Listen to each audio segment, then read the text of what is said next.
Well, I don't go to church on Sunday, don't get on my knees to pray, don't memorize the books of the Bible, I got my own special way. Well, I know that Jesus, he loved me, maybe just a little bit more. La Chimère citoyenne est un projet expérimental d'innovation sociale ouvert à toutes et tous, dans l'esprit du mouvement Dialogue en Humanité, pour stimuler le pouvoir d'agir de chacun. Au 11 rue Voltaire, en plein quartier des Antiquaires, la porte est ouverte. Des tables de bistrot, des rayons de livres, une cafetière. Bienvenue à la Chimère citoyenne, un lieu qui ne propose rien pour que tout soit possible. Elisabeth Sénégas a ouvert la Chimère citoyenne pour stimuler le pouvoir d'agir de chacun. Ici, c'est la rencontre qui compte. On entre boire un café, discuter, proposer un projet, organiser un atelier, s'entraider. Laisser se faire les rencontres improbables dans la mixité sociale. C'est comme ça qu'on fait bouger les choses. Tel est le credo antifatalisme de cette énergique entrepreneuse. Moi, je ne sais pas où je vais. C'est d'ailleurs pour ça que ça m'intéresse. C'est le chemin qui m'intéresse. C'est comment on chemine ensemble. J'étais responsable de dispositifs d'accompagnement dans une boîte de formation. Finalement, c'était accompagner les chômeurs de longue durée à l'emploi. J'avais en face de moi des gens que je devais accompagner, qui n'en pouvaient plus, qui n'avaient plus d'envie, qui avaient cru au début, qui n'y croyaient plus. Des gens qui souffraient, des gens souffrants et des gens frustrés de mon côté. Frustrés parce qu'on avait envie d'être utile et qu'on ne l'était pas, on ne l'était plus, parce qu'on était pris dans un cadre et que si tu en sortais, c'était hors cadre. Sauf que quand j'étais hors cadre, ça avait du sens. Par exemple, trouver un appartement à quelqu'un qui dort dans un garage. Et par contre, quand je ne sortais pas de mon cadre, j'en bougeais pas, pour moi, ça n'avait plus de sens. Trouver du boulot à quelqu'un, 1 mois, 2 mois, on est content, parce qu'on remplit des cases, peu importe ce qui devient la personne. Il faut de la diversité, une vraie diversité. Pas une diversité où tu as un technicien, un élu et les habitants du quartier. Vraiment, tout ce qui compose le tissu local, quoi. On parle de changement, mais c'est ça en fait qui bloque tout le monde. C'est que le changement, il se fera pas si tu bouges pas toi. Donc tout le monde est d'accord pour qu'il y ait du changement. Après, pour se transformer soi, on n'est pas tous d'accord. C'est pas du pouvoir, c'est vraiment ce qui est intéressant. En tout cas, c'est le pouvoir de choisir qui est intéressant. Chaque fois que tu sens que tu es encore en position de choisir dans ta vie, tout va bien, quoi. Le jour où tu sens que tu es devant un mur, c'est foutu, quoi. Mais tant que tu as le sentiment que tu peux choisir, c'est ce pouvoir-là qui compte, pas les autres, quoi. Voilà, donc j'en suis à la Chimère et on a ouvert en mai dernier. On a été une trentaine à travailler sur l'aménagement du local. On tenait absolument à être dans une rue pas connotée, en se disant vivre ensemble, ça concerne tout le monde. C'est pas systématiquement nous mettre ou aller dans les mêmes rues où on est tous ensemble, où il y a plein de potes qui font des choses très bien. Mais c'est de se dire, mais pourquoi on va pas dans des quartiers où a priori personne penserait qu'il y a quelque chose comme ça, quoi. En quoi un lieu comme ça peut être utile à la cité et pour l'individu? Voilà, c'est tout. En quoi des espaces vides comme ça peuvent être utiles? Et parce qu'il est vide, c'est comme un appel d'air. Les gens, ouais. Alors que si tu définis le truc, c'est mort, on n'est que là-dedans, quoi. Et donc, il n'y a plus la place à la créativité et même au conflit, d'ailleurs, au conflit verbal. Voilà. Après, tu as des gens qui poussent la porte et puis régulièrement, on a des gens qui viennent, par exemple, qui disent on m'a dit qu'ici, je trouverais du boulot, ou enfin, n'importe quoi, quoi. Et en fait, on dit oui à tout. Mais on dit aux gens, on ne sait pas faire, on n'a pas les compétences. Mais si tu viens, je t'accueille, je t'écoute. Si je t'écoute, je t'entends. Donc tu n'es pas tout seul à porter ton truc et on cogite ensemble et je laisse pas tomber. Mais on ne sait rien faire. Et au final, et avec tous les maillages et tout, c'est extra comme émulation. On est mal barré, donc voilà. Mais que justement, donc arrêtons d'avoir peur. Donc ça va tellement mal que essayons. Il faudrait lâcher dans les. Voilà. On n'a rien à perdre d'essayer que ça se passe bien. Donc. Et au moins, pour ce qui me concerne et d'autres qui ne sont pas là, les autres pourraient vous le dire, au moins on se dit, nous on va bien du coup, parce qu'on se lève le matin, on vit des choses ensemble, quoi. Parce qu'au final, c'est quoi le plus important? C'est qu'on vive ensemble. Concernant la vie, il n'y a pas d'experts. Ou alors on est tous experts, quoi, tout ce qui relève des questions humaines. Notre préoccupation, c'est de se dire, si on reste qu'entre nous, entre gens convaincus, ça va rien changer. Donc la préoccupation, c'est de prendre son bâton de pèlerin pour aller rencontrer les différents mondes et les gens aussi. Puis après, on sait bien aussi qu'une majorité, elle n'est pas là-dedans. Elle est de plus en plus désespérée et agressive. Donc pour moi, s'il y a une urgence, c'est comment on va parler avec tous ces gens-là, quoi. Parce que moi, je pense que c'est une peur, l'histoire de la démarche participative, la démocratie participative. Je pense qu'il y a une bonne volonté, et puis la peur qui fait que on se préoccupe d'abord de méthode. Donc on va appeler des gens et tout, la méthode. C'est complètement artificiel, du coup les gens viennent pas. Ou alors viennent ceux qui sont concernés, dans les conseils de quartier ou quoi, ou les militants comme moi, les casse-bonbons, que tu retrouves toujours partout. Hein, mais les autres viennent pas, parce que ça parle pas de leurs préoccupations. Au lieu de se dire, alors, on part des envies ou des préoccupations, mais c'est emmerdant, ça veut dire c'est du vide, c'est pas, voilà. Mais ça ne veut pas dire qu'il ne faille pas de méthode, mais après seulement. Et arrêter de dire, on va donner le pouvoir de penser et d'agir, mais tu ne le donnes pas. Ça voudrait dire d'abord que tu peux le reprendre, pas ça du tout. Laisse venir les gens partir de ce qu'ils ont besoin. Well, I don't want no others. L'Alliance citoyenne est une association qui regroupe toutes celles et ceux qui veulent changer ensemble des situations anormales et injustes, en allant interpeller les institutions responsables jusqu'à obtenir des améliorations concrètes. I don't want no almond joy. Yeah, nothing. Donc moi je suis Antoine et je suis un peu au service de Gérard, de Margaret et de tous les habitants membres de l'Alliance à Grenoble et plus spécifiquement là en ce moment sur le quartier centre-ville, Alma, Trécloître, Chenoise. Moi, j'ai rencontré Antoine au mois de décembre. Et depuis le mois de novembre, j'ai eu déjà un gros problème par rapport à ma chaudière. Hein. C'est-à-dire, ça faisait à peu près un mois, j'ai pas eu de chauffage ni d'eau chaude. Et rien avancé avec Actis, puisque je suis avec Actis. Parce que bon, moi, c'était le problème de la chaudière. Pour d'autres, c'est tel problème, et ça avance plus. Donc, j'ai souscrit tout de suite. Et dès la deuxième réunion, Gérard, ici présent, il a écrit une superbe lettre, un humour très corrosif, adressé au directeur de Actis. Et 2 jours après, on est allé à 12 dans l'agence Actis de laquelle je dépends moi. On est allé là-bas et en 10 minutes, on a réussi de trouver M. Belloscardo, qui est directeur du patrimoine, c'est-à-dire qui s'occupe de tout ce qui est problème dans les locaux, dans les appartements, et son directeur à lui. Eh ben, ça a fait donc avancer la chose. Et ils sont intervenus 2 jours après le week-end, le lundi matin, ils étaient chez moi, et ça a fonctionné. Un jour, on a sonné à ma porte, et puis c'était Antoine qui m'a proposé l'Alliance citoyenne, et ça m'a accroché, quoi. J'ai suivi le mouvement. Et puis ça paraît efficace. Ça crée du lien. Oui. Parce que c'est ça, au fond, ce qu'on recherche, c'est que les gens sortent de chez eux, un peu regardent à leur porte ce qui se passe, quoi. Il y a énormément de gens qui vivent dans la solitude, qu'ils soient jeunes ou vieux. Hein. Il y a aussi des jeunes, même beaucoup plus jeunes que moi. Hein. Mais chacun est isolé et il se trouve devant le problème. Voilà. Il y a énormément de problèmes qui se regroupent, que ce soit ce quartier ici derrière, Alma, Trécloître. Il y a des problèmes qui se regroupent. Donc, on va procéder par ordre d'importance pour avancer les choses là-dedans aussi et d'y aller. Donc, pareil, comme pour mon problème à moi, d'y aller à plusieurs, à masse, plaider les causes. Moi, je vois notre petit monde perdu. Perdu pour la société. Bah, ça a un côté assez décourageant, hein, parce que je pense qu'on a tellement divisé, isolé les gens, qu'aujourd'hui, chacun dans son coin, et voilà, et c'est pour ça que c'est très important des associations qui ont un fondement réel. C'est-à-dire, cette association-là, elle regroupe plein de choses. Je veux dire, c'est pas uniquement un truc très spécifique à une seule personne. C'est pour un grand nombre. Et là-dedans, il y a inclus aussi les problèmes avec les enfants, avec les adolescents, les voiries à l'extérieur, les espaces. Toutes ces choses-là, ils sont inclus dedans. C'est-à-dire, grosso modo, la vie d'une cité qui est prise dans sa globalité quelque part.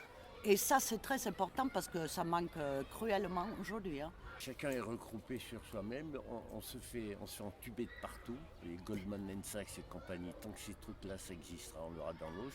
Alors, est-ce qu'il faut leur casser la tête violemment, tout bouleverser, ou alors créer des systèmes comme ça, communautaires un petit peu, qui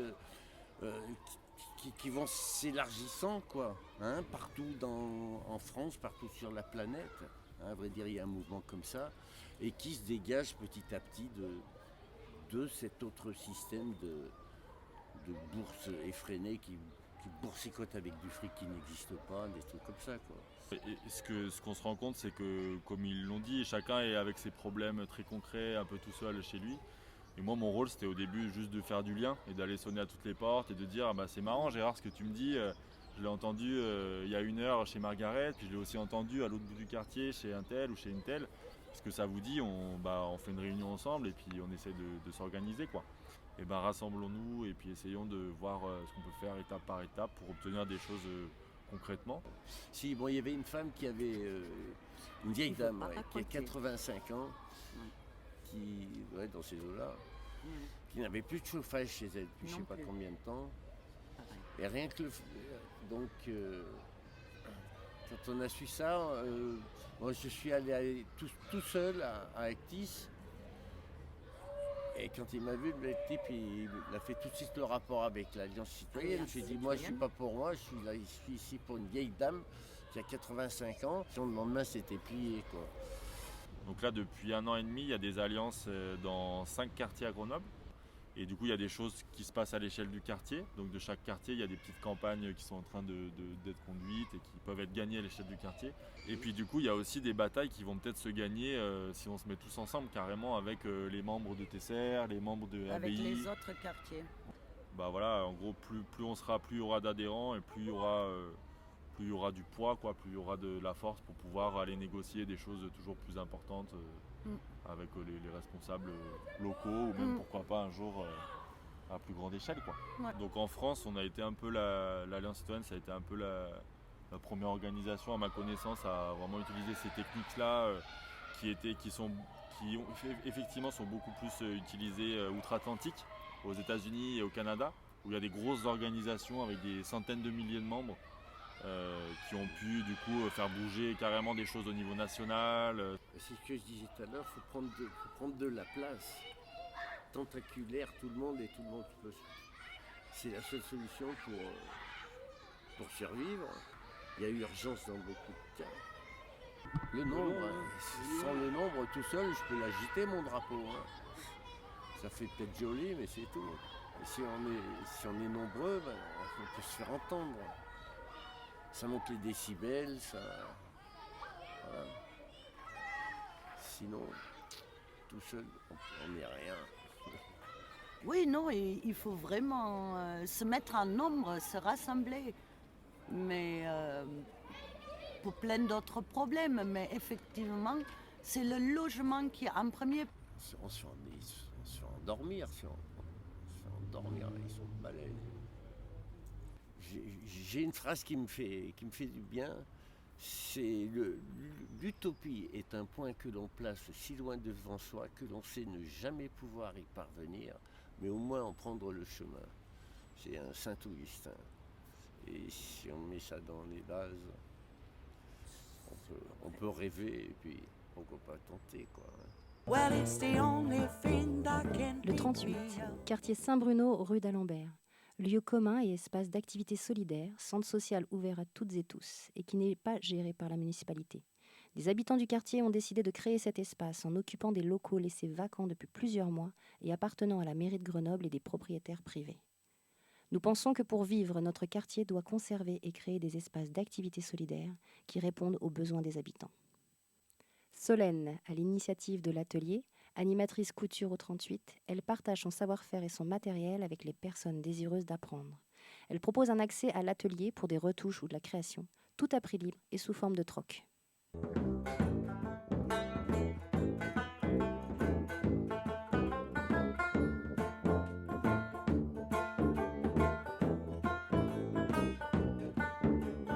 Le 38, c'est Tchoukar.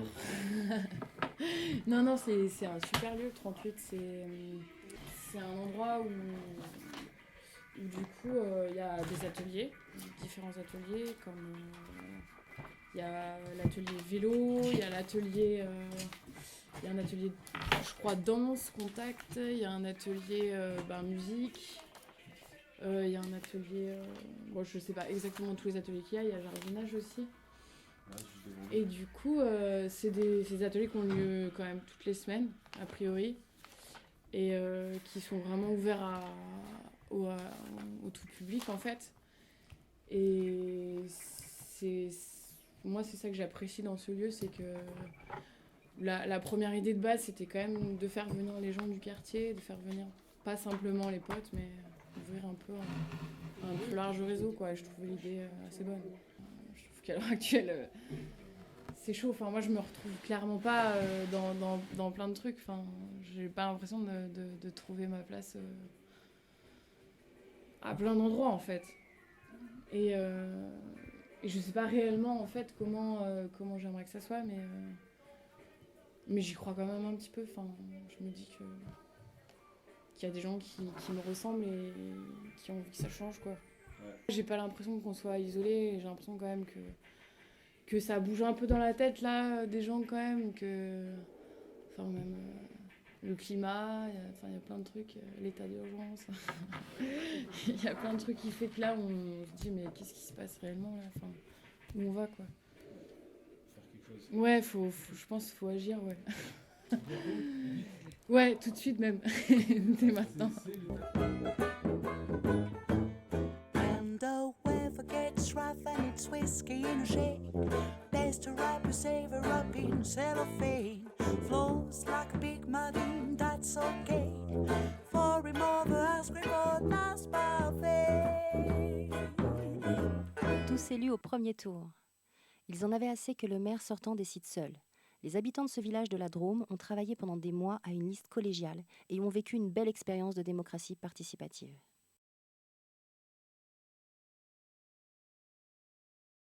Ça m'arrive d'aller au conseil municipal, d'aller au comité de pilotage, de participer à des commissions. Donc là, effectivement, ça avant, ça n'existait pas. On allait au conseil municipal, mais bon, tout était déjà, les décisions étaient déjà prises, quoi. Les conseillers entérinaient les décisions prises par les instances dirigeantes, notamment le maire. La population a la parole, même dans ces instances, que ce soit en comité de pilotage et en conseil municipal. Ah ben non, je suppose qu'il y a une division, évidemment. Personne ne peut rallier une population à ses idées, hein. Par exemple, il y a eu récemment quand même une réunion concernant...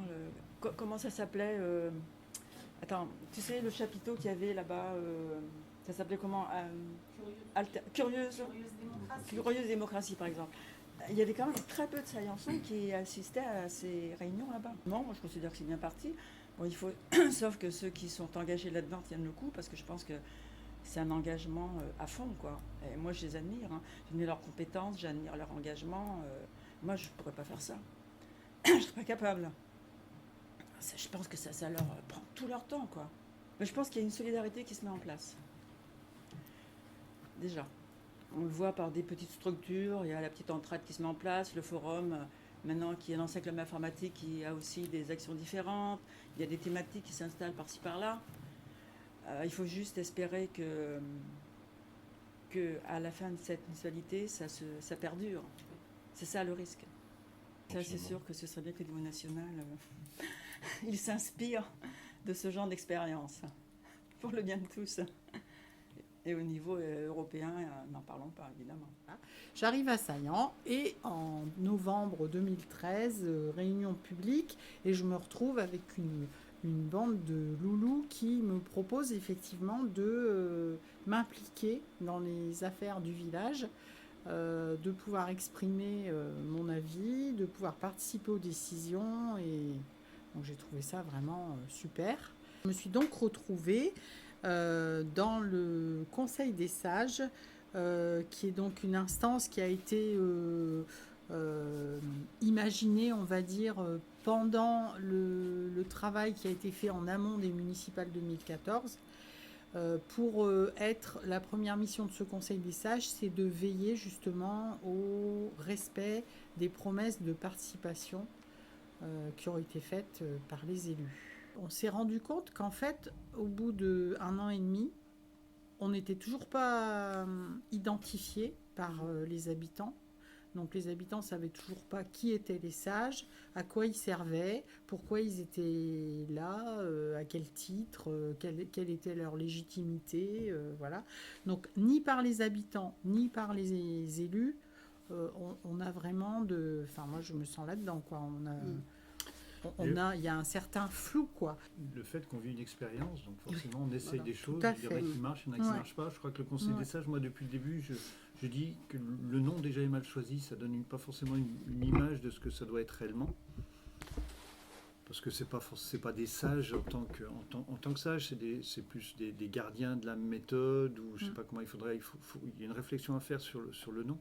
Et du coup, effectivement, il y a une espèce de flou sur ce qu'est cette petite assemblée d'une douzaine de personnes, à quoi ils servent, comment ils fonctionnent, comment se font les liens par rapport aux habitants, à la commune. Bon, voilà. Faut pas non plus imaginer qu'à Saillant, on a inventé d'un seul coup le truc universel qui marche bien. Alors, comme animateur, qu'est-ce que les animateurs ? Je pense que ce qui fonctionne bien à Saillant, c'est la méthode. Pourquoi ça a marché et pourquoi les élections ont pu être remportées sur une liste participative ? C'est parce que dès les toutes premières réunions, il y a des personnes qui étaient animateurs sociaux, qui maîtrisaient des outils de gestion d'animation de réunion. Et donc ces réunions n'ont pas été comme souvent, on se réunit, on discute, on refait le monde, on dit que ça ne va pas, et puis après on sort, et puis qu'est-ce qu'on a fait réellement ? Bon.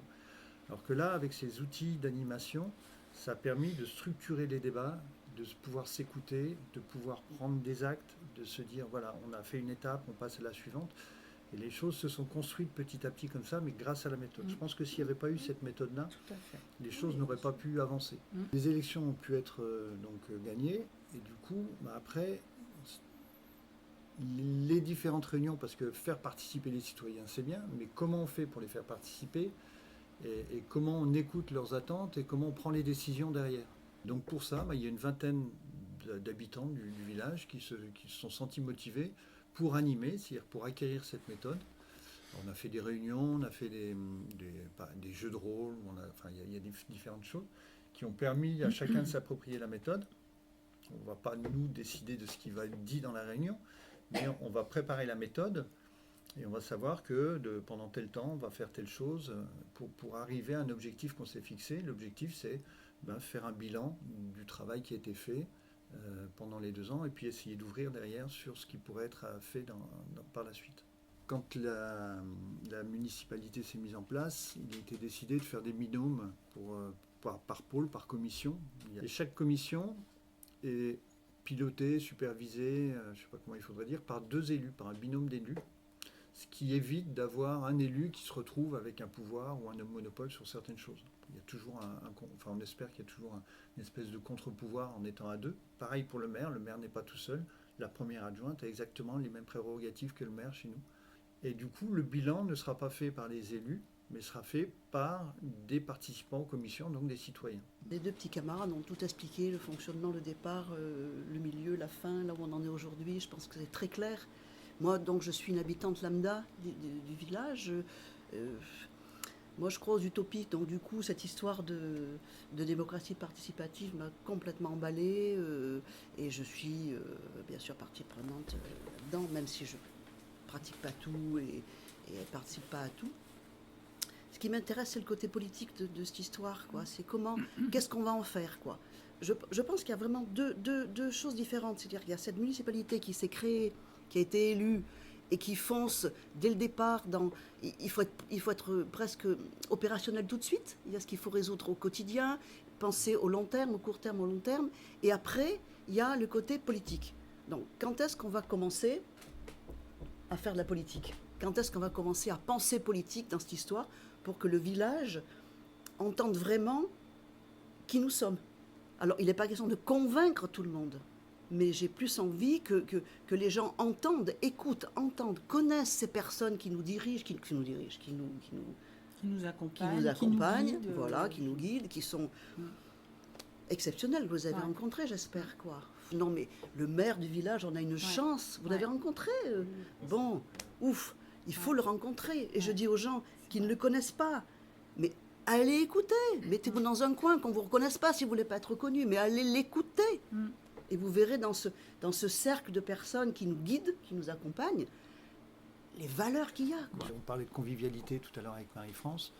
Alors, cette convivialité, elle est là, mais il y a aussi beaucoup de bienveillance, de confiance et l'envie d'avancer ensemble. Et ça peut perturber des gens pour lesquels, depuis des années, on leur dit il faut se barricader, il faut s'enfermer, il faut être méfiant vis-à-vis de l'autre, il faut faire ci, il faut faire ça. Et d'un seul coup, on leur dit bah non, on peut vivre ensemble et vivre heureux.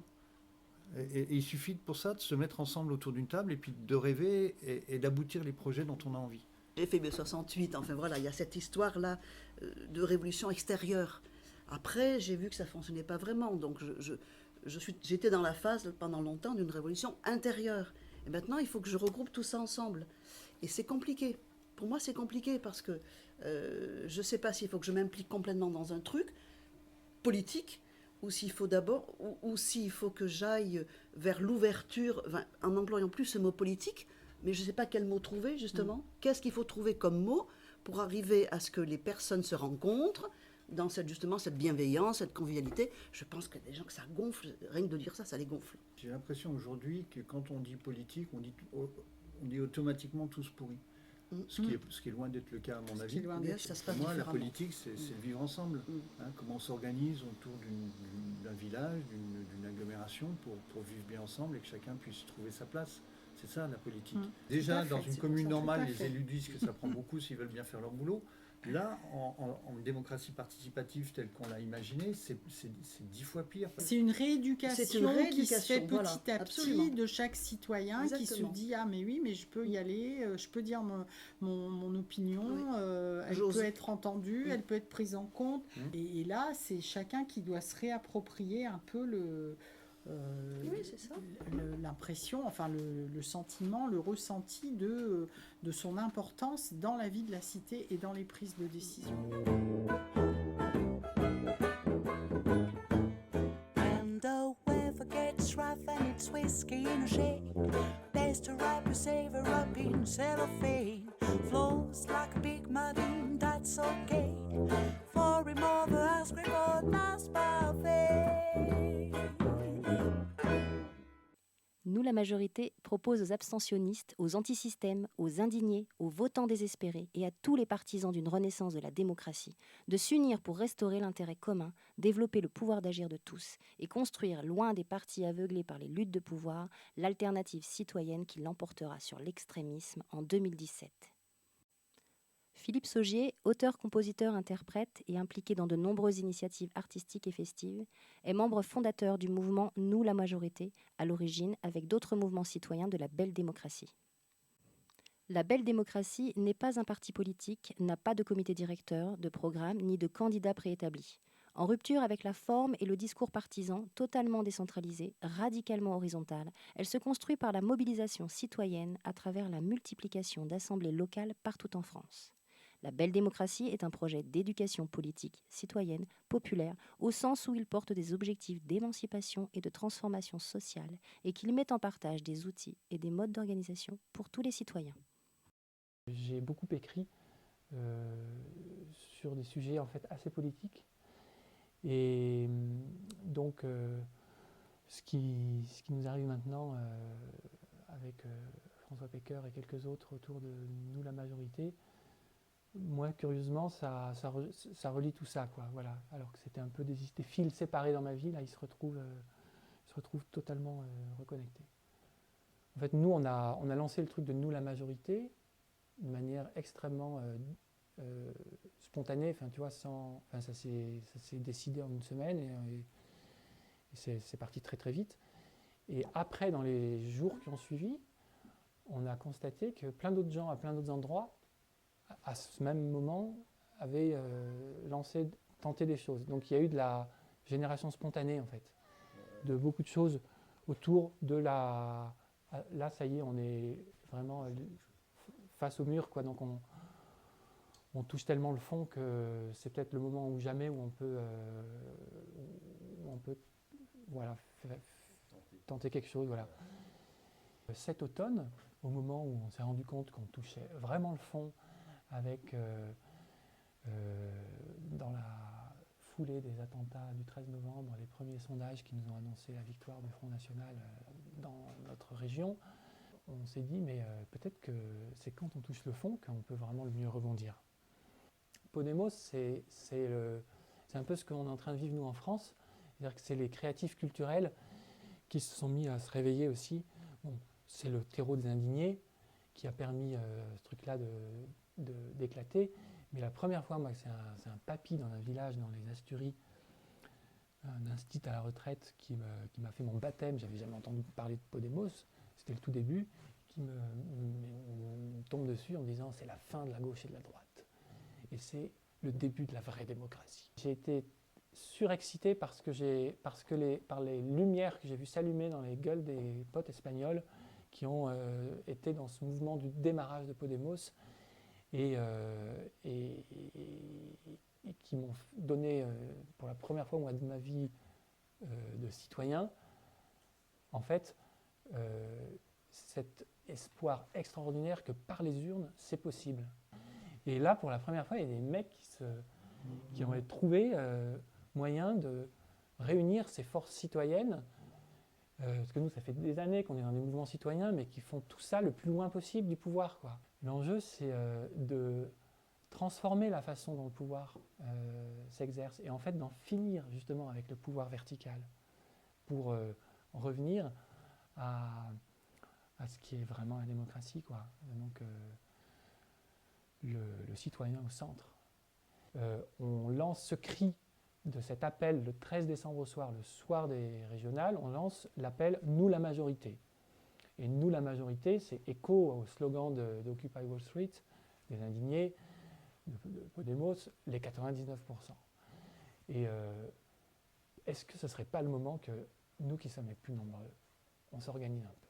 Et donc assez rapidement, on s'est aperçu qu'il y a plein d'autres personnes à plein d'autres endroits en France qui, dans ce moment tragique où tout le rejet du système semble se focaliser sur un parti d'extrême droite, on s'est rendu compte qu'on était très nombreux à réagir à ça et à prendre ce genre d'initiative, à appeler à leur réunion. Et donc on s'est dit, bah, là, en parallèle, faut qu'on relie, on a, comment dire, chacune des initiatives, il faut qu'on les relie ensemble. Et donc on s'est vu juste avant les fêtes, autour de cette même table, ici même, entre Saillant, les déconos, François, etc. On s'est fait une bouffe ici, et on s'est dit, tiens, on va proposer à tous ces gens de se retrouver tous à Saillant, village symbole de cette reprise, cette réappropriation du pouvoir par le citoyen. Donc on a lancé un peu un sondage, on a pu trouver une date, le 23 janvier, et on a fait passer l'invitation partout. Et en fait, il y a eu plein de gens qui sont venus, il y a plein de gens qui sont venus de toute la France pour dire, bah ouais, agrégeons-nous. Et on a décidé, on est sorti de cette journée avec la volonté commune d'avancer, en fait, d'organiser des états généraux de tous ces mouvements. C'est marrant parce que tout le monde sent bien qu'on est à l'orée d'un printemps citoyen comme on n'en a jamais connu. Donc on est tous, on a tous cette vibration qu'on ressent. Et en même temps, tout le monde a super peur de ce qui pourrait nous arriver de pire, à savoir tomber dans ce qui a piégé tout le monde dans les partis traditionnels, qui est de retrouver une forme de structure pyramidale avec des leaders. Voilà. Donc on est vraiment à ce nœud-là là, maintenant. Et on sent bien c'était même dans la suite de la rencontre de Saillant, il y a eu un exercice qui a révélé ça. On a voulu faire un communiqué commun pour annoncer ces états généraux, etc. Et c'est difficile de se mettre d'accord. Ce qui est super, c'est qu'on a la force de l'expérience de Saillant Et les techniques qui ont permis cette expérience, les techniques d'animation, qui sont celles de Luc Pop, du coup, c'est ça notre atout. C'est que il y a des méthodes. Voilà. Pour moi, c'est clair comme de l'eau de roche. La première des conditions, c'est qu'on arrive à se réunir en un mouvement qui, malgré sa pluralité, doit devenir instantanément identifiable par tout le monde. Donc il doit avoir un nom, il doit avoir une identité. Et ça, c'est l'enjeu de Vaugué. Si on arrive à faire ça, alors on peut espérer derrière réunir la deuxième condition pour que ça marche, qui est celle de la réaction en chaîne. Ce qui a fait la force de Podemos, ça a été la capacité à faire une réaction en chaîne sur quelque chose qui ne soit pas fragmenté. Et donc, si nous, on arrive à se défragmenter, se réunir et déclencher une réaction en chaîne, alors on peut se mettre vraiment à délirer pour 2017. La première des choses qu'il faut faire péter si on parvenait à gagner, c'est la disparition du présidentialisme. Parce que ça, c'est le symbole du pouvoir vertical. Et donc, une sorte de névrose et de contradiction à investir la présidentielle, qui est pourtant le truc qui est le plus symbolique de ce qui nous détruit la citoyenneté en France. Tout est dans la question de la réaction en chaîne. S'il y a la réaction en chaîne et s'il y a du coup des groupes partout, il faut qu'il y ait des groupes, il faut qu'il y ait des gens, quoi. Il faut que les gens ils soient organisés entre eux localement et qu'ils soient aussi en référence à quelque chose qui les réunisse tous. Et si cette réaction en chaîne-là, elle se passe, mais après, on prend l'Assemblée nationale et l'Élysée. Ça, c'est un château de cartes après. Si chacun fait son petit business à sa sauce, avec ses propres stratégies, ses propres outils de com, on est mort. Et on tue le truc dans l'œuf. Donc le préalable, c'est pour ça qu'on met un peu la vapeur dessus en ce moment, le préalable, c'est que tout ça, ça réussisse à se reconnaître comme un nous. La plus grosse force politique, c'est ceux qui votent plus. Et ils sont infiniment plus nombreux que les électeurs du Front National. Au régional, il y a 6 millions de personnes qui ont voté Front National, il y a 30 millions de personnes qui n'ont pas voté, 22 millions d'abstentionnistes et 8 millions de citoyens non inscrits. J'ai halluciné, même si c'est des gros blaireaux, le PS, l'UMP, celui que tu veux, quels que soient les enfoirés que c'est, ça ne peut jamais être aussi pire. Voilà. Donc quand ce qui est en train de se jouer, c'est le basculement du fascisme latent au fascisme dominant, là c'est état d'urgence total, quoi. Et donc là, il faut voter. Dans toutes les circonscriptions législatives de France, les gens, à l'échelle des circonscriptions, se regroupent, ils sociocratent un candidat qui ne voudra pas, mais qui ira parce que ça sera le meilleur. On obtient la majorité à l'Assemblée nationale. Puisqu'il faut en passer par là, on aura sociocraté aussi un super candidat pour la présidentielle. Donc on a également élu un président citoyen. Avec ça, en 6 mois ou 1 an, on établit une nouvelle constitution. Donc il faut écrire une nouvelle constitution qui remette le citoyen au centre et adopter cette constitution. Et du coup, pouf, tous les élus sont plus élus. Et il y a des nouvelles élections selon les modalités de cette nouvelle constitution. Et une nouvelle ère commence. et le monde entier... Et voilà. Et après, c'est les Américains qui vont faire comme nous. Et ensuite, hop, ça y est, quoi. Le tour est joué et il n'y a plus de problème. Dans le pire des cas, on s'en fout, on n'aura pas fait de bons moments, on aura fait connaissance avec des voisins sympas. Et voilà, quoi. Ouais, on continuera à reprendre la main sans nos bulletins de vote et à faire des bras d'honneur à l'oligarchie chaque fois qu'on aura réussi à exister en dehors d'eux. Il y a un truc que je ferais volontiers, c'est vous dire la même chose en chanson.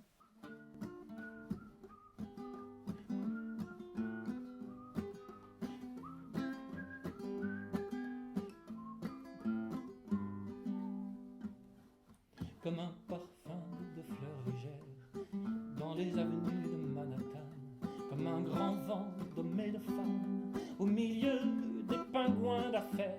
Un jour de printemps à Lisbonne, les tout premiers se sont levés. Par millions ils ont semé la nouvelle donne. le temps de l'argent. Ce triste temps, ces chaînes et ces servants, ce temps va finir.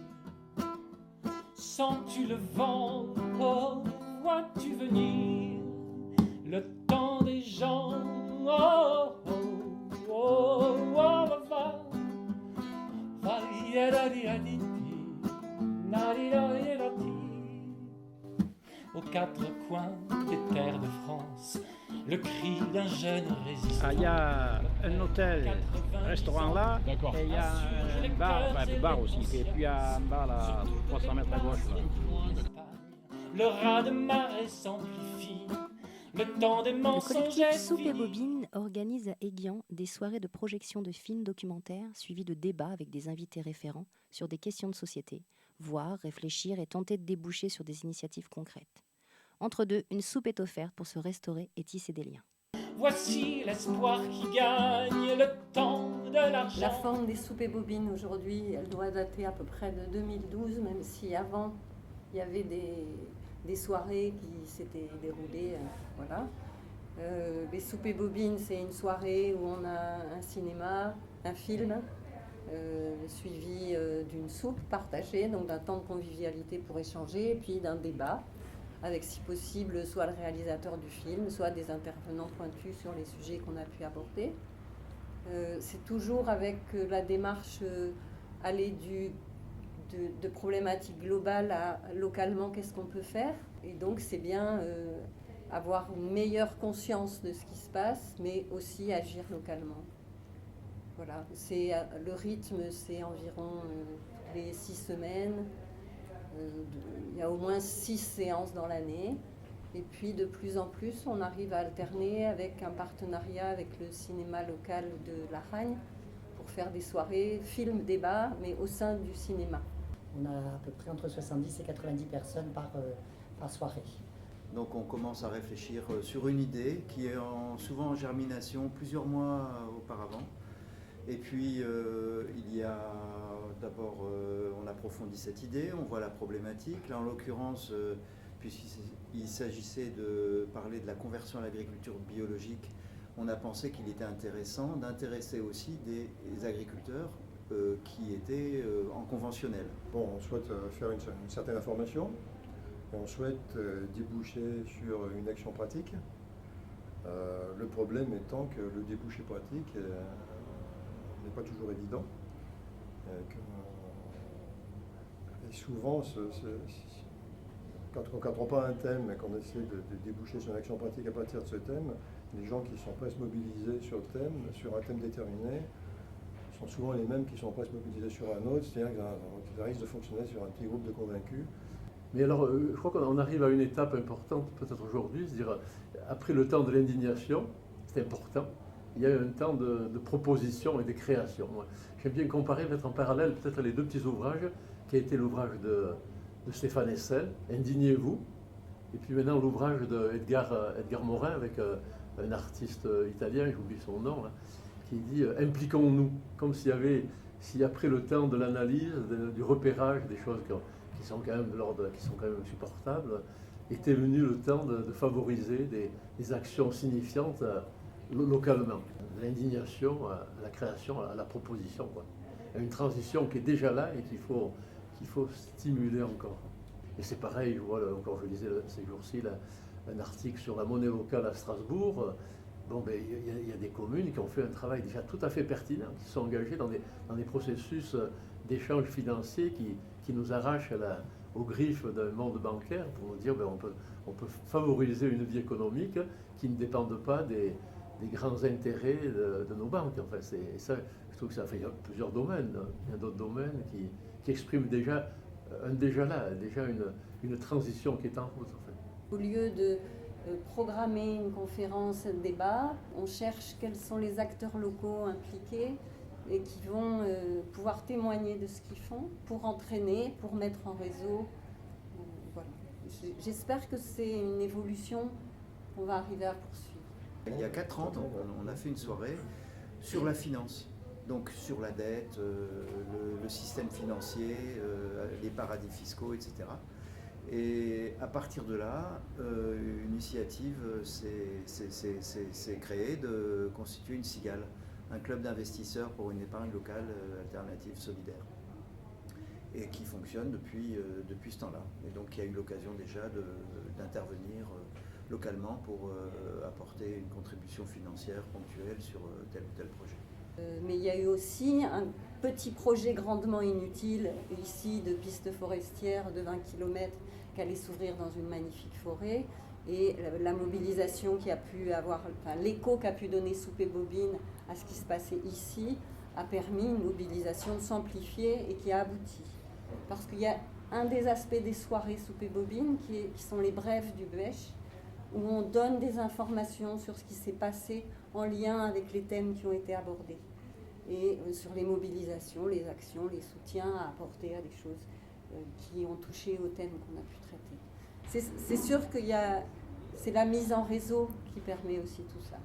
Et comme c'est un petit peu un lieu repère pour des personnes, voilà, toutes les 6 semaines, 2 mois, on peut se retrouver, on peut échanger. Je pense qu'il y a beaucoup d'informations qui s'échangent au moment des soupes qui dépassent largement le thème qui est abordé. Dans notre éducation, on n'apprend pas à débattre. Débattre en parlant, en argumentant. Et je pense que par rapport, moi, au niveau de la politique qui est faite actuellement, au lieu justement de partir de débats, d'idées, ça fonctionne à l'émotion. Donc on fait appel purement à l'émotion du citoyen. Et je pense que c'est antidémocratique. On est plutôt, comment dire, en plutocratie qu'en démocratie. On sait très bien que depuis longtemps, c'est l'argent qui décide, quoi. Eux-mêmes se mettent à genoux devant les instances financières. Donc ça fait bien qu'on peut être un peu pessimiste, mais je veux dire, le changement, il passera aussi par le lieu associatif.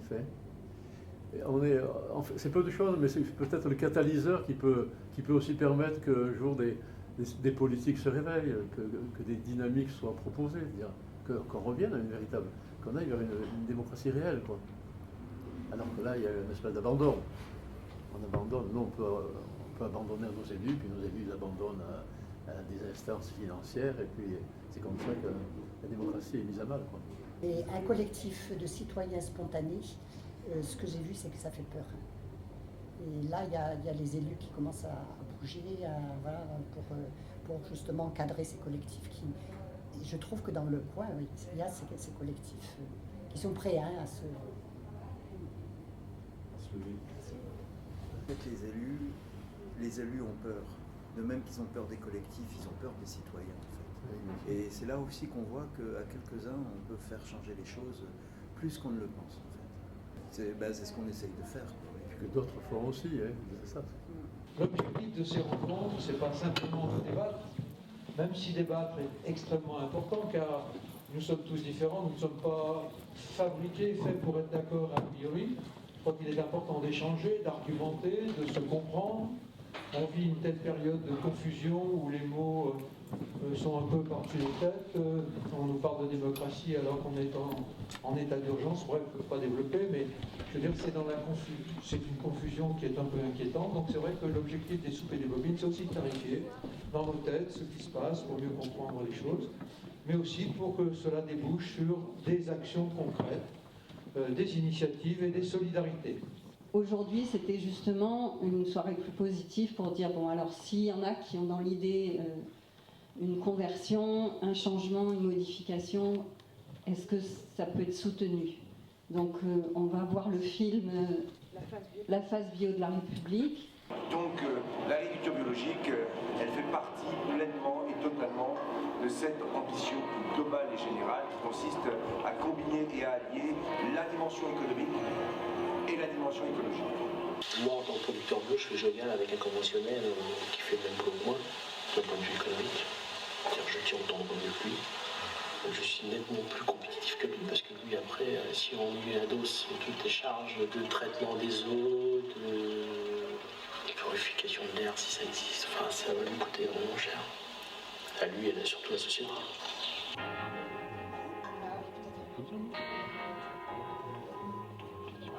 On a laissé tomber les espèces locales. les variétés locales. Donc il faut revenir à ça. Et tant qu'on ne reviendra pas à ça, on sera obligé d'utiliser des produits. Voilà. Après, oui, moi je suis maraîchère bio aussi dans Couille et j'utilise aussi des produits, tout n'est pas parfait. Voilà ce qu'on peut avoir en bio sans aucun produit chimique. Notre avenir, c'est le partenariat avec le maximum d'associations. Fédérer, et peut-être un jour bousculer un peu le monde politique qui intégrera davantage cette question-là. Il faut être lucide et se dire que la situation... Qui c'est qui disait un jour, elle est trop grave pour désespérer, un truc comme ça. Il y a quelqu'un qui disait ça, c'est trop grave pour désespérer, on n'a plus le temps de désespérer. C'est que si je faisais rien, je crèverais sur place, quoi. C'est que parce que la situation elle est telle que si on n'est pas actif et vivant, qu'on n'essaye pas de se battre pour quelque chose, pour un monde meilleur, quoi, c'est bête à dire comme ça, tu crèves sur place tellement c'est une catastrophe. Il n'y a pas que l'aspect de la démocratie, l'aspect de l'écologie, l'aspect des relations sociales, de la finance, tout ça, quoi. Non, je n'ai pas envie que vous mettez ça. Si on ne tente pas quelque chose, aussi modeste ce soit, c'est qu'on a déjà perdu, quoi. Et donc, nous, on a des choses qu'on veut défendre et on cherche à les partager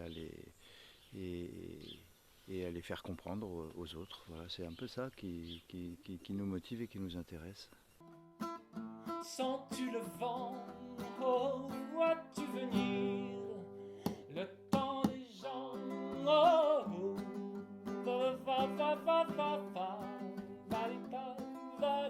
Demain en main est un projet de magazine sur l'économie sociale, solidaire et écologique, Plan S.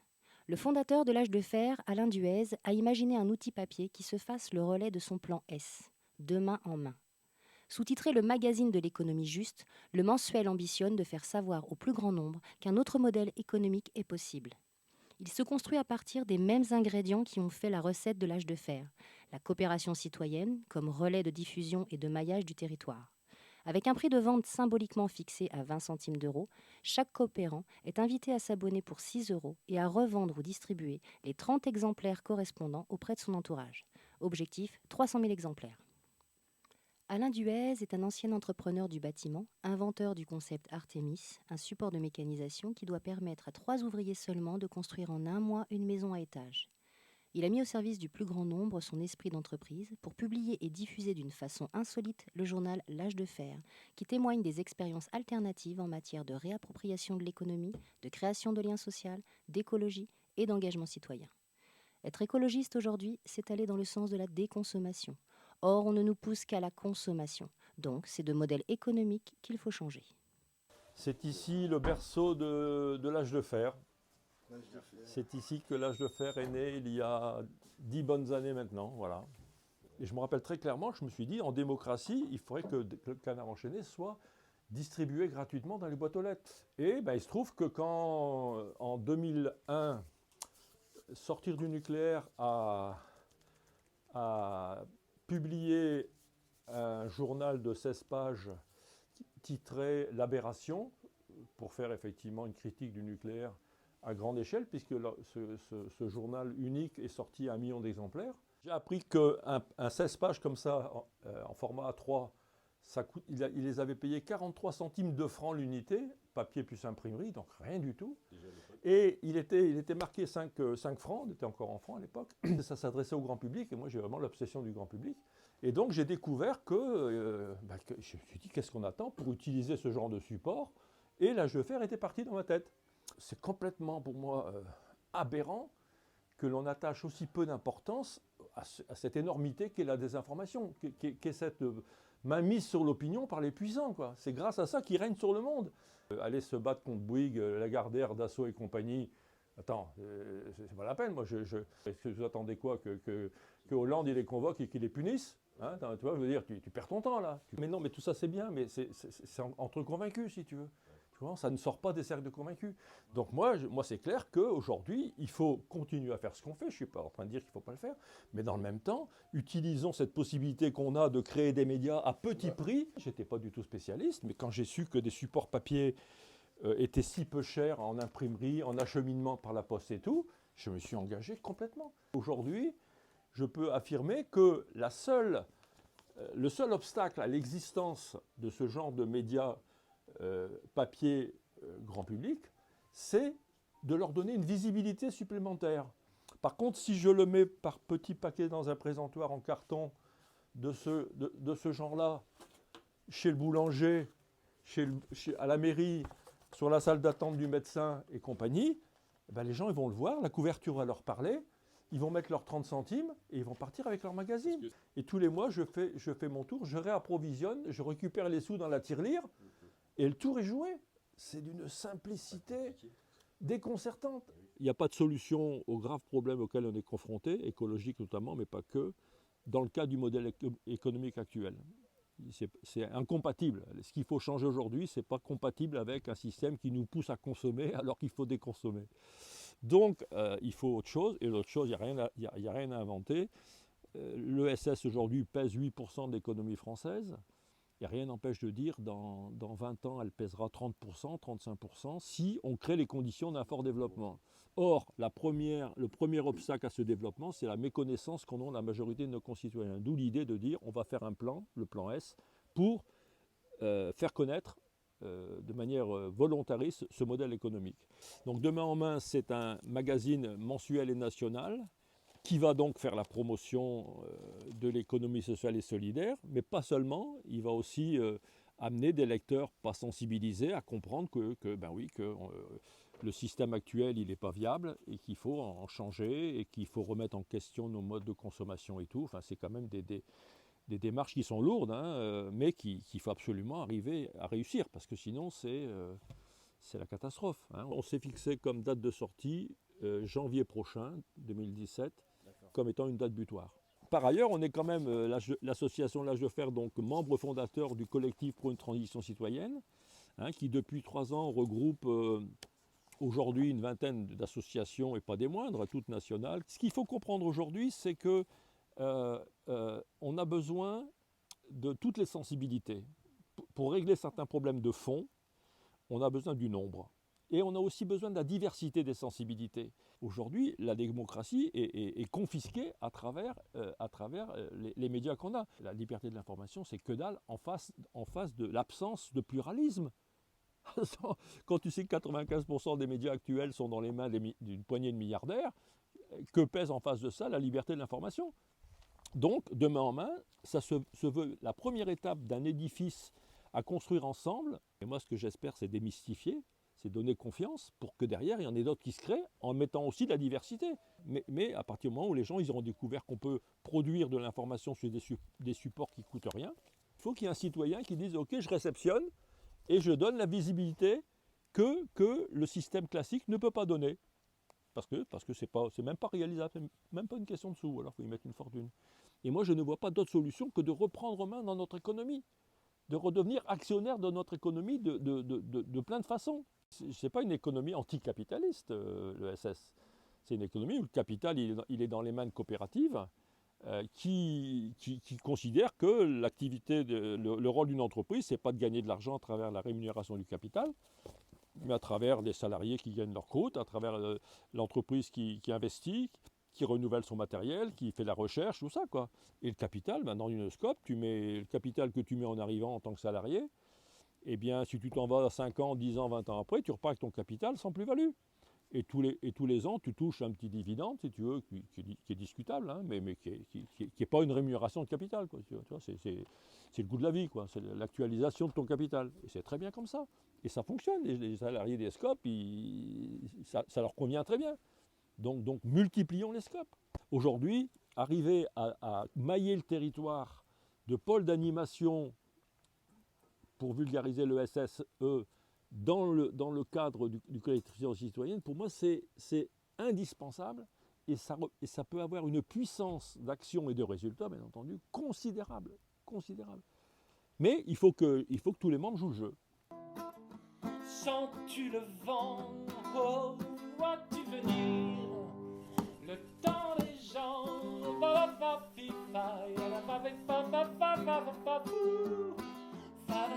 Les Déconomistes est un collectif de citoyens qui organise chaque année les rencontres d'économiques d'Aix-en-Provence.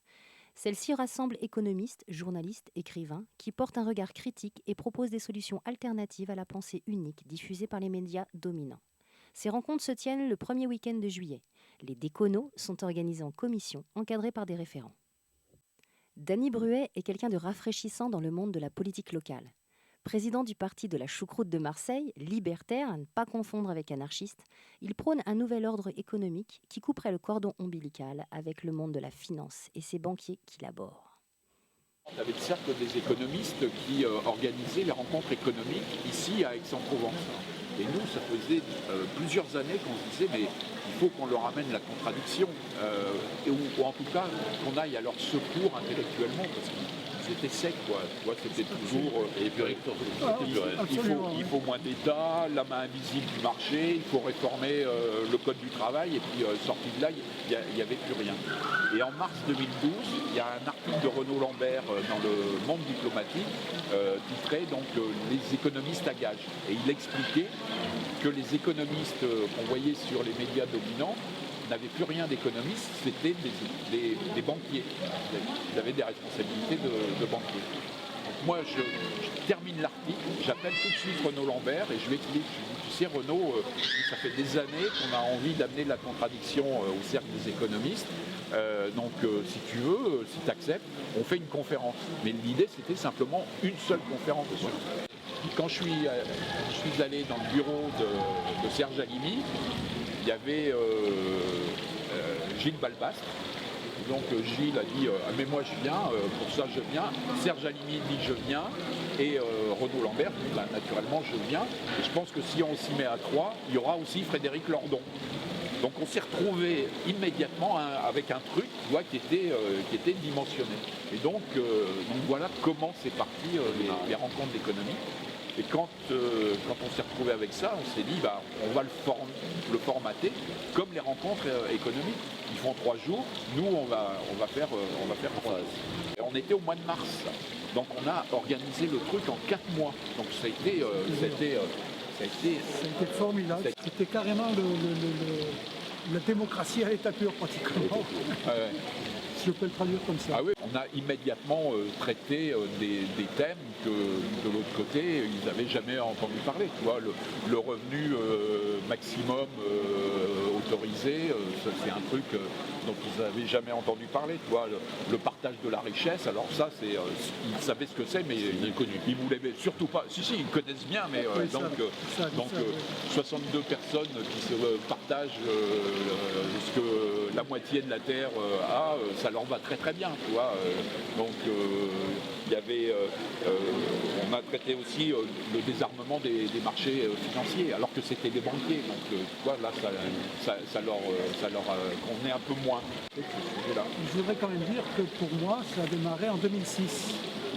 Ouais. Avec les repères de là-bas, si je suis, Daniel Mermet et tous ces... Ouais, t'as raison, ça fait 10 ans. Ça fait 10 ans, ça fait bientôt 10 ans, dans pas longtemps, à notre anniversaire des 10 ans, qu'on s'est rencontrés. Et le fait que certains d'entre nous, il est à ma droite, hein, pour ne pas le dire, sait faire des choses, sait organiser des choses, moi je suis parti comme un fou là-dedans, quoi. La démonstration qu'on veut faire aussi avec les rencontres d'économiques, c'est contrairement à ce que les médias dominants affirment en permanence en disant les intellectuels ne font pas leur travail, nous on veut démontrer le contraire, c'est que les intellectuels, ils sont toujours à la tâche, ils produisent des idées, ils produisent une vision du monde, mais par contre les médias dominants, ça les intéresse pas.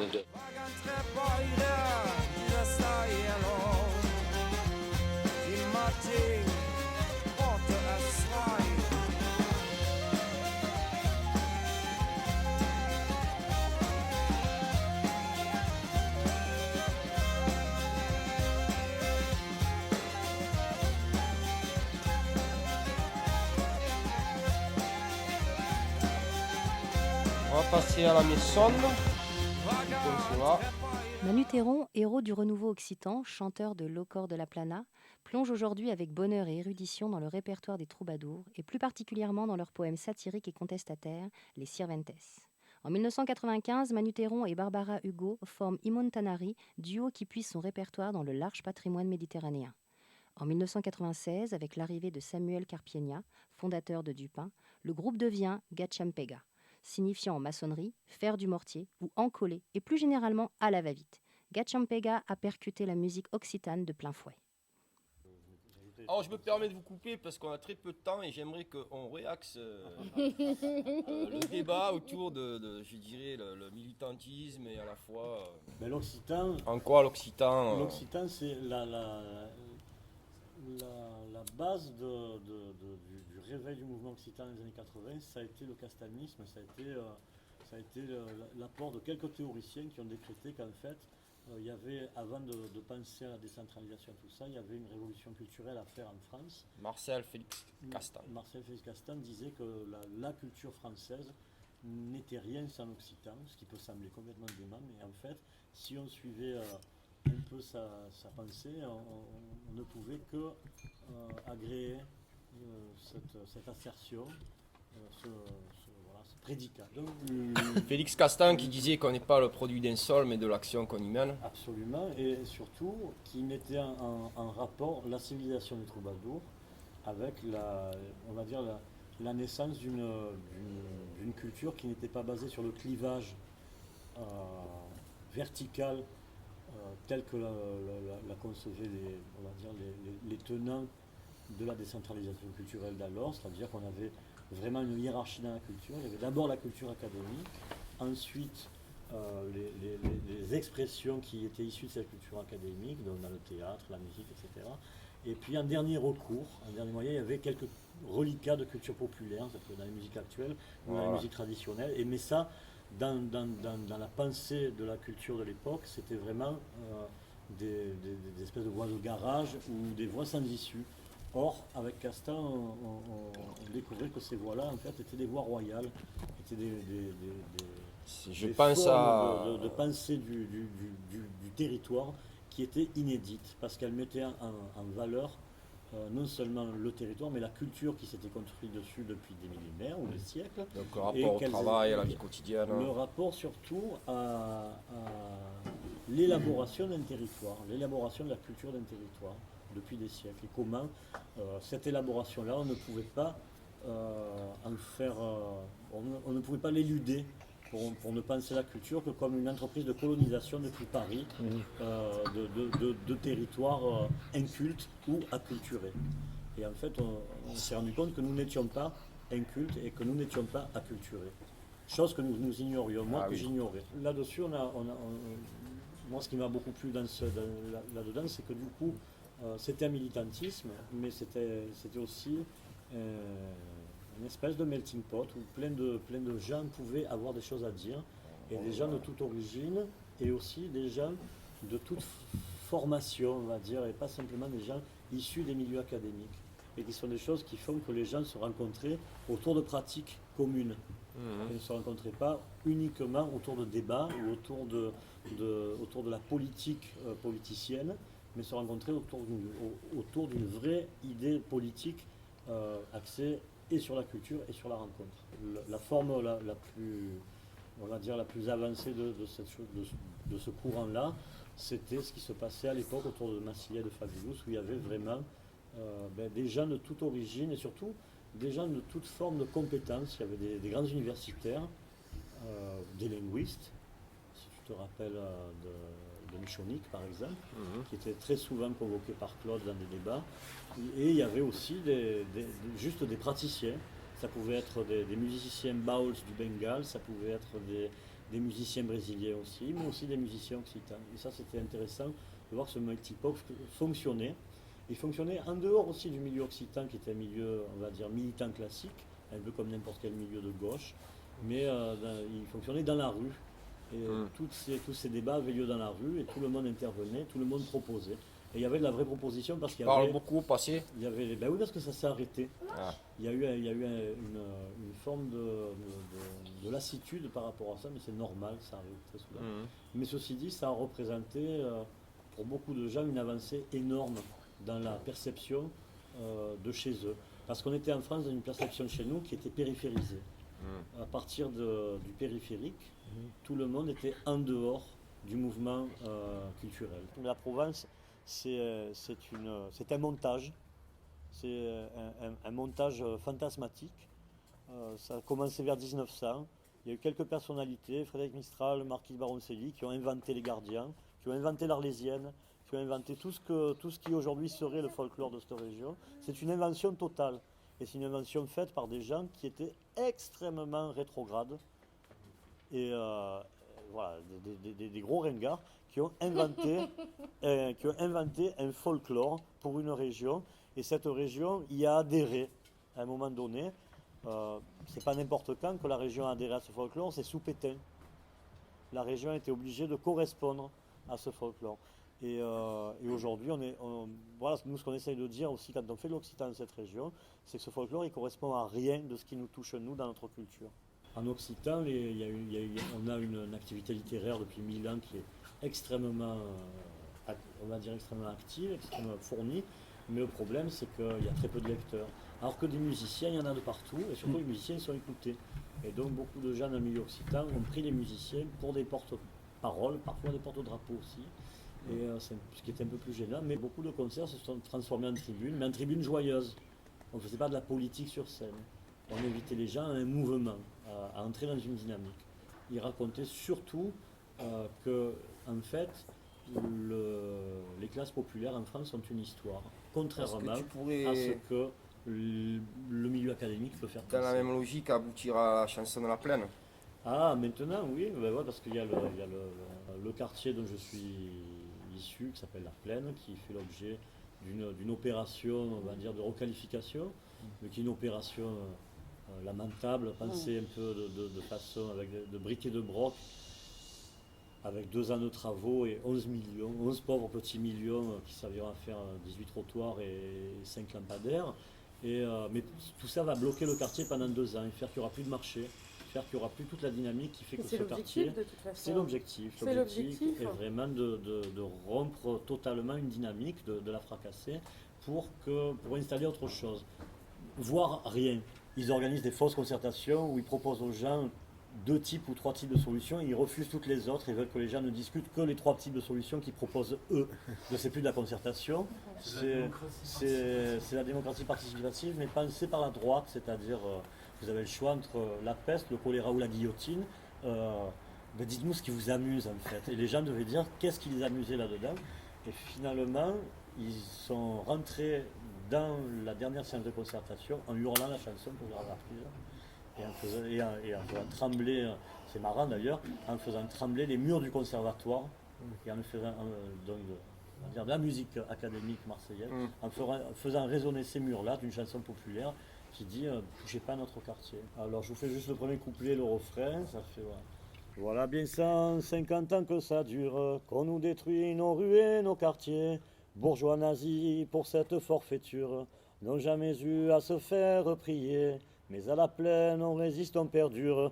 Dans tous les bars, chez tous les maraîchers, le peuple ici a toujours la peau dure. Non, jamais vous ne le ferez plier. Touchez pas à la plaine, touchez pas. Élevez vos sales pattes de là, bulldozer, architecte de mafia. Ce quartier ne vous regarde pas. Touchez pas à la plaine, touchez pas. Elle est à douce et elle reste là. Si elle change, vous en faites pas. C'est le beurre qui la transformera. Moi, mon travail principal, c'est de faire reconnaître et mon activité et ma culture comme étant patrimoine de la France. Et donc, j'estime que pour cette raison, on est d'utilité publique. Et j'estime que pour cette raison, on se doit de convoquer la puissance publique sur plein de projets pour l'associer à nous et pour montrer aux gens de la puissance publique, donc les gens qui subventionnent, pour leur montrer aussi et pour les associer à des idées de changement qui soient ancrées dans l'immédiat. Léo Lebrun, conseiller d'éducation populaire et de jeunesse auprès du ministère de la Ville, de la Jeunesse et des Sports. Je suis conseiller d'éducation populaire et de jeunesse. C'est un métier du ministère Jeunesse et Sport. Donc je travaille ici à Marseille, sur le territoire régional. En gros, mes missions, c'est de pouvoir soutenir la vie associative, voilà, sous toutes ses formes. Et donc, ma vision du monde, je sais pas, en tout cas, la vision que j'ai de ma place, en tout cas, tu vois, dans ce truc-là, c'est que j'ai une position un peu privilégiée pour expérimenter des choses et réinventer un certain nombre de choses, notamment dans les relations entre les pouvoirs publics, les associations et on va dire dans tout ce qui est l'éducation populaire. Je ne sais même pas par où commencer parce que c'est tellement le bordel que... Moi je vois deux tendances, j'ai l'impression que ça se dégrade politiquement, enfin au sens de la représentation quoi, en termes démocratiques. J'ai l'impression que ça se dégrade puisqu'il y a beaucoup de difficultés à entrevoir des alternatives, des discours, des personnalités différentes, des façons de faire différentes. Et en même temps, j'ai l'impression qu'on est aussi à un tournant avec tout ce qui s'est passé en 2015, tout ça, les gens qui ont quand même globalement marre de bosser sans trouver de sens dans leur boulot, tout ça. Et donc il y a quand même des gens, enfin j'ai l'impression qu'il y a pas mal de gens qui aimeraient faire différemment, sans pour autant avoir un idéal qui les tire, tu vois, vers autre chose. Les gens, tu vois, ils sont pas satisfaits de leur situation, quoi. Et moi avec, quoi. Donc du coup, l'idée c'est de pouvoir essayer de tenter des trucs qui sortent un peu de l'ordinaire et qui remettent de l'éducation populaire politique au cœur, voilà, du moteur du développement associatif, etc. Dans les marges même de l'administration, il y a des gens qui ont envie de faire bouger les choses. Après, tu vois, il y a de moins en moins de moyens, tu vois. Enfin, on réduit le nombre de fonctionnaires, on met de plus en plus de hiérarchie intermédiaire. Enfin, du coup, il y a plein de freins à ça aussi. Mais il reste quand même des espaces tu vois, d'expérimentation. En fait, j'étais intervenu avec une association qui s'appelle Chouf Chouf, qui faisait une formation civique et citoyenne, donc avec des jeunes service civique.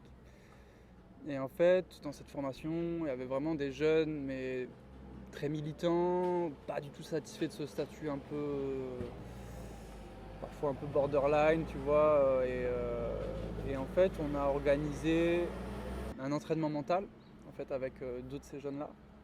L'entraînement mental, c'est une vieille méthode d'éducation populaire qui a été créée pendant la Seconde Guerre mondiale et où en fait c'est une méthode qui permet de penser à plusieurs de façon complexe pour essayer d'identifier des pistes de solutions, quoi. Comment est-ce qu'on peut sortir d'une situation insatisfaisante, quoi.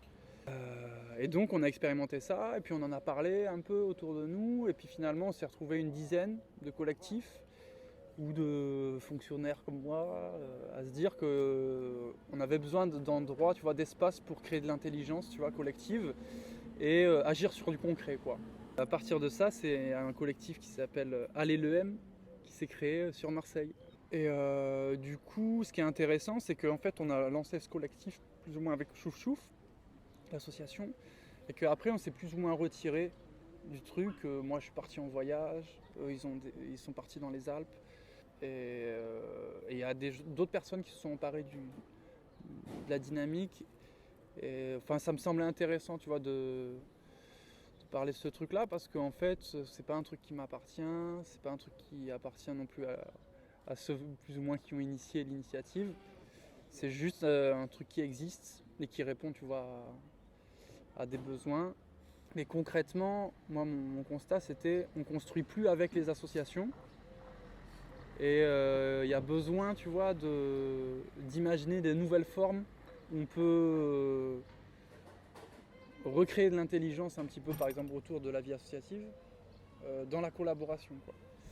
Et donc là, l'idée, que je vais essayer de mettre en place cette année, c'est des résidences associatives.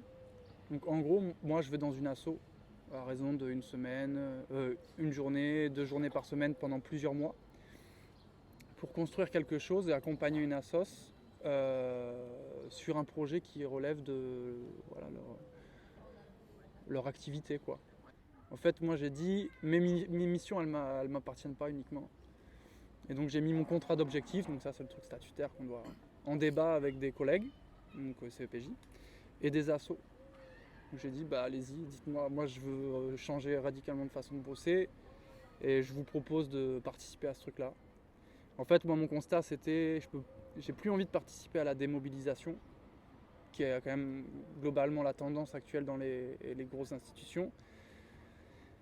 J'ai envie de changer quelque chose, mais je sais pas quoi, donc je vais commencer par moi, quoi, tu vois. J'ai un levier d'action qui est assez important. Et puis en plus une légitimité. Puisque j'ai un statut, enfin tu vois, j'ai une légitimité par rapport à mon institution, c'est ça que je veux dire. Et je pense qu'en fait on se bride beaucoup finalement pour imaginer des nouvelles choses, des nouvelles façons de faire. Et moi j'ai envie d'en inventer. Et en plus c'est drôle, c'est assez ironique parce que par exemple ce truc d'entraînement mental là, dont on parlait, en fait on a proposé une formation au plan national de formation qui est passée quoi. Donc dans notre ministère on a des formations à des techniques de la résistance des années 40 quoi. Et ça existe parce que aussi c'est peut-être si ça savait vraiment ce que c'était après.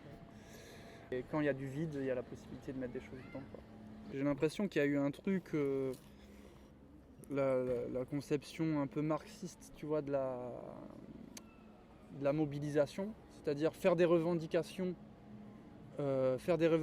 qui ne vont pas être entendues pour construire un capital de résistance qui permettra au moment où les circonstances sont réunies de renverser l'État. Aujourd'hui, c'est plus complexe parce qu'il n'y a plus d'industrie, tu vois, tout ça a éclaté quoi. Donc en même temps, je pense que c'est important de construire son capital révolutionnaire, tu vois, et son capital de résistance, mais qu'il ne se fait plus dans l'échec, quoi.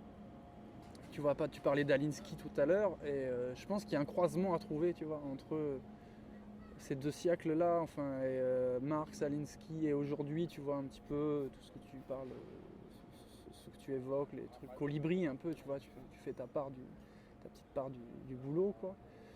Il faut construire un capital de résistance, mais que ça peut plus se faire dans l'attente, parce que regarde, tu vois, les manifs, les grèves, tu vois, et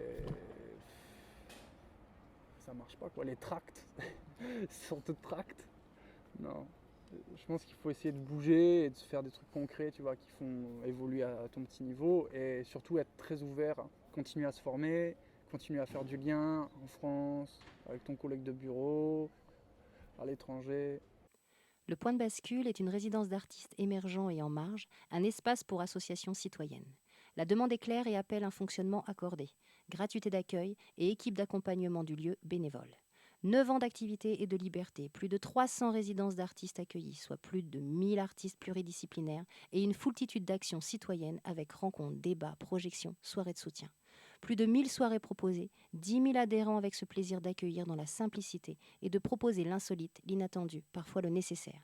Le Point de Bascule, lieu éphémère, a fermé ses portes le 32 octobre 2015.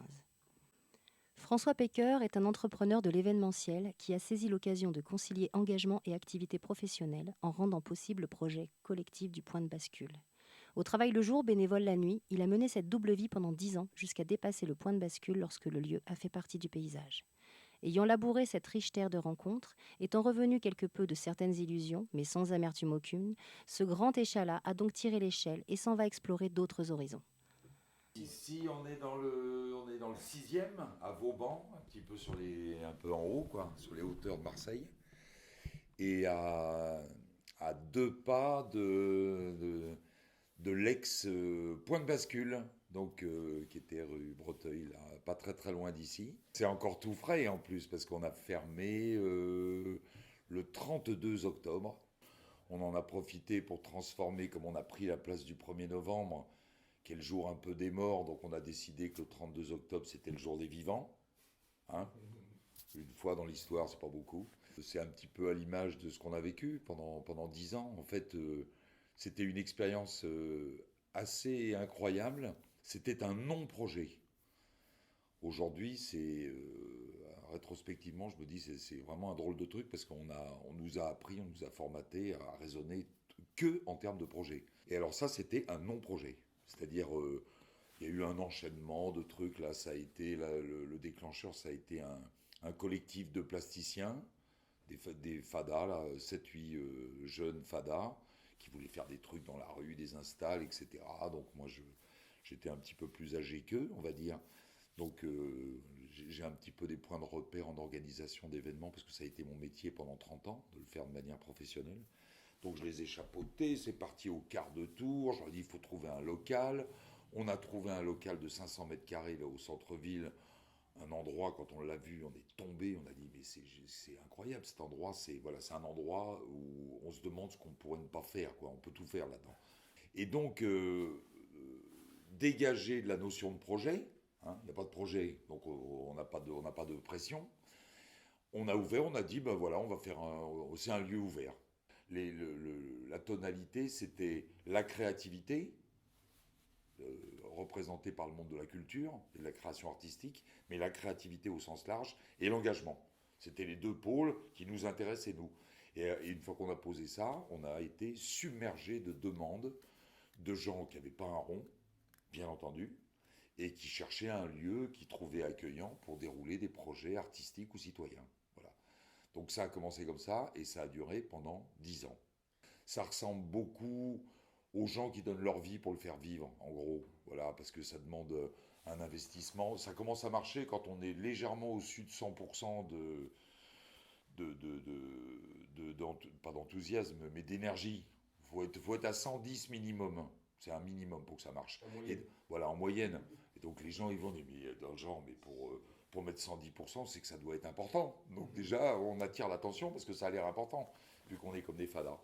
Voilà, donc expérience qui s'est un petit peu, du coup, cristallisée, moi dans mon esprit, autour de qu'est-ce qui se passe quand dans un lieu, on essaie de se faire croiser de manière naturelle ou avec un léger forcing, la notion de créativité et la notion d'engagement. Moi, j'ai tout de suite trouvé ça hyper intéressant, jusqu'à être pratiquement convaincu que c'est un des points névralgiques où quand on appuie dessus, je me demande si c'est pas ça qui est l'endroit où ça va se déclencher, en gros. On a fait ça pendant 10 ans, alors donc radical, j'ai dit pas de communication et pas de salariés, que des bénévoles. Que des bénévoles pendant 10 ans. Sous-entendu, toujours point de bascule, ça s'appelle, donc il y a une notion de prise de risque, d'équilibre précaire, etc. En fait, il y avait un point de repère, c'était la phrase de Gandhi là, que j'ai vu passer, qui m'a marqué pour un certain temps, c'est l'exemple n'est pas le meilleur moyen de convaincre, c'est le seul. Donc nous, on est parti sur dire on fait. On fait, puis ça donne l'effet que ça fait. S'il y a des gens qui veulent en discuter, on en discute, mais on n'est pas là pour discuter, pour convaincre les gens. Nous, on fait la démonstration, voilà, de ce qu'on a à faire. Et puis, en plus, quand on fait ce genre de truc, on n'a pas besoin d'argent, en gros, parce qu'on n'a pas le temps de le dépenser. Parce que c'est du plein temps. Donc, c'est pas un souci. On n'a pas besoin de thunes pour réinventer le monde. Donc, là, c'est un cadre qui est exagéré, outré. C'est pas comme ça qu'il faut faire. Mais tous les gens qui venaient, ils disaient « Mais comment vous faites ?» Machin, on se bouge le cul, quoi, c'est tout. Voilà, parce qu'on sait ce qu'on veut et on se bouge le cul. Donc ne faites pas comme nous, mais voilà, si vous arrivez à en retirer un petit quelque chose, bah, éventuellement faites-en bon usage, quoi. Bien avant 10 ans, moi j'ai ressenti le fait qu'on faisait partie du paysage, en gros. Même si tout le monde disait ouais, machin, décalé, super, on va là-bas, on est toujours bien reçu, on veut une salle, elle est gratuite et tout. Mais au bout d'un moment, on fait partie du paysage, c'est-à-dire qu'on n'a plus du tout l'impact positif qui correspond à l'engagement. Comme je fais partie d'une catégorie de gens anormalement approvisionnés tous les matins en énergie, je ne sais pas pourquoi, mais j'ai toujours des envies, surtout maintenant sur toutes les causes dites, disons, citoyennes, au sens large du terme. Je fais partie des gens qui pensent que tout est à faire tout le temps, donc je saute tout le temps sur des trucs que je vois passer. Et là, je sentais que j'allais abîmer mon capital énergie, donc j'ai préféré arrêter. Nous abordons la dimension philosophique de cet entretien du dimanche après-midi. La devise du point de bascule, qu'on a traîné derrière nous avec fierté, l'association s'appelait Vivement Maintenant. Vivement Maintenant, c'est soyons à 100% de nos capacités dans le moment qu'on est en train de vivre, en connexion, on va dire, comme diraient certains, avec tout ce qu'il y a autour, et ce qui fait qu'on est en état de pertinence complète par rapport à ce qui se passe. C'est-à-dire que ce qui s'est passé avant, quelque part, c'est dans la mémoire, mais on ne le cultive pas, et ce qui se passe après, ça se passera forcément bien dans la mesure où on soigne l'instant présent. C'est ça, Vivement Maintenant. Et on a vécu l'expérience que, quand on n'est pas dans le souci de ce qui se passe après, ça ouvre en permanence. Et depuis, voilà, je suis sur là, je suis sur deux gros dossiers depuis 3 mois qu'on a fermés, où je suis à plein temps. Le dossier des Boues Rouges, également, là, cette histoire de collectif, on n'a pas encore donné de nom, là, des acteurs de la réappropriation citoyenne, où donc on a eu cette initiative avec un ami qui est dans les Alpes, de créer un mouvement qui s'appelle Nous la majorité, qui dit ça suffit, voilà, la confiance est morte vis-à-vis du pouvoir délégué, en gros. Donc si aujourd'hui on ne recrée pas des îlots de pouvoir citoyen, notamment par la constitution d'assemblées locales citoyennes, voilà, c'est fini, quoi. Là, on en est à une trentaine de mouvements qui sont sortis de terre pratiquement tous en même temps, fin décembre. Et on a réuni tout ce monde-là à Saillant le 22 décembre. Et voilà, donc on a appris à faire attention, pas à modérer son enthousiasme, mais à y aller pas à pas. On a tous le même constat, en gros, de dire, voilà, la démocratie, elle est déconnante. La représentation, les élus, les politiques, tout ça, c'est la défiance consommée, c'est terminé ce machin-là. Donc on est tous d'accord là-dessus. Par contre, sur les 30 mouvements qu'on a réunis, on n'a pas tous il y en a qui ont dit le noyau de base, c'est la commune. Donc il faut se battre à l'échelon communal. Il y en a d'autres, comme avec mon pote du 04, nous on est parti sur les législatives plutôt, en disant législatives, c'est eux qui font les lois, donc on attaque ça. Et après, on est bien placé pour lancer un phénomène constituant, changer la Constitution. Il y en a qui veulent aller directement à la présidentielle. Donc ce sont des approches.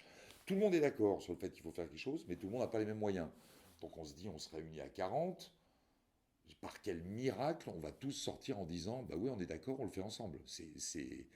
Donc c'était un petit peu le truc de cette journée-là. Et ça s'est remarquablement passé. On a obligation à trouver les moyens de faire un mouvement, même avec plusieurs composantes, mais qui avance ensemble. Et ça, on l'a senti pendant une journée. Ça a été malheur à celui qui veut avoir raison tout seul.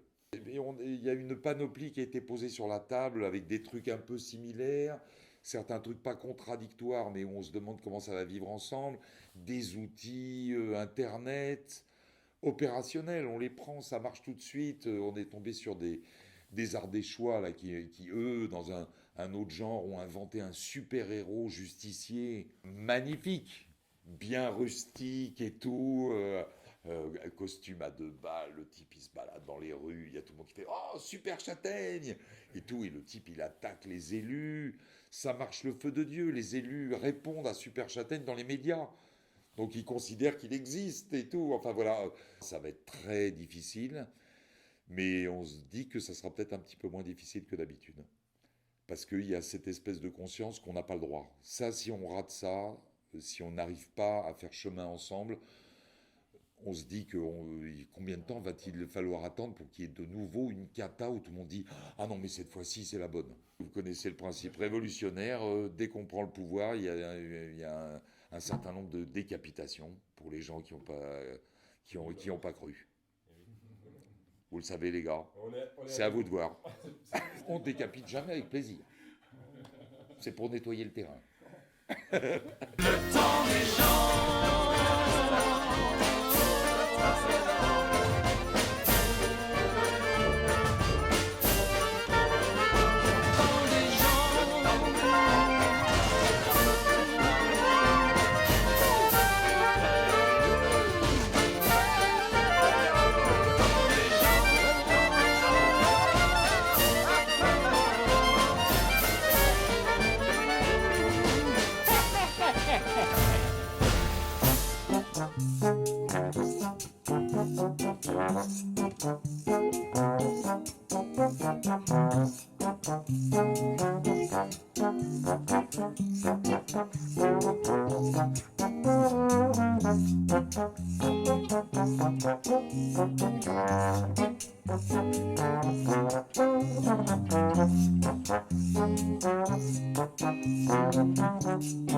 Thank you.